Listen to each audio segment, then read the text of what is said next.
Welcome to the very first entry in Dracula Daily, draculadaily.substack.com. Dracula, being an epistolary novel, has entries of letters and journal entries that are all dated.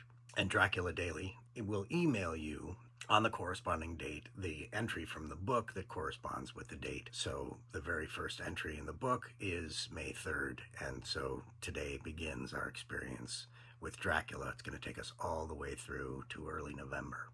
Since this is the first day, I want to start with a general statement about Dracula. I think it's good to try and approach it forgetting the 125 plus years of history that we have with the text and all of its interpretations, and just experience it as someone would have experienced it reading it for the first time, not knowing anything. And in that spirit, I think it's really interesting that right on day one, we're already exploring the notion of the other, which is the core metaphor of the book. Now, the other, it has been interpreted over the years as many different things, as sexuality, homosexuality, promiscuity, syphilis, Jewishness, foreigners in general, a loss of faith and a stepping away from tradition that is occurring in society. But regardless of what any one of those interpretations you land on,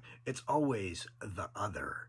And Harker, our correspondent at the beginning, immediately is othering all of the people around him. Before he even leaves London, he visits the museum to learn about the places he's going to be going. He doesn't go to the library. He doesn't read newspaper clippings. He goes to the museum. And then once he's there, he keeps talking about how foreign everything is, how exotic and how oriental. He's still in Europe, of course. The food is an experience for him. If this was taking place today, he would definitely be Instagramming his food. He eats paprika hendal, which is chicken paprikash, mamaliga, polenta, grits, it's a cornmeal porridge, impletata, eggplant stuffed with forcemeat, pate, or a fine sausage. And there's so much food in this very short entry. He talks in detail about the effect of the food on him. That's going to keep coming up. The sensuousness and sensuality of food is very important in my memory. I'm not reading ahead, but in my memory of his time at Castle Dracula.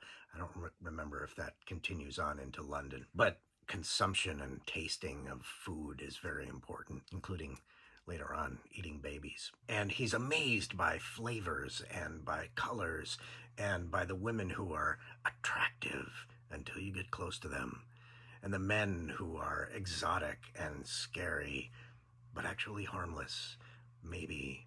And then we already get these little clues of the danger and mystery that he's headed into. He spends a sleepless night because there is a dog howling outside his window. And in the morning, he is awakened by disembodied knocking on his door. Just little hints of the mystery to come.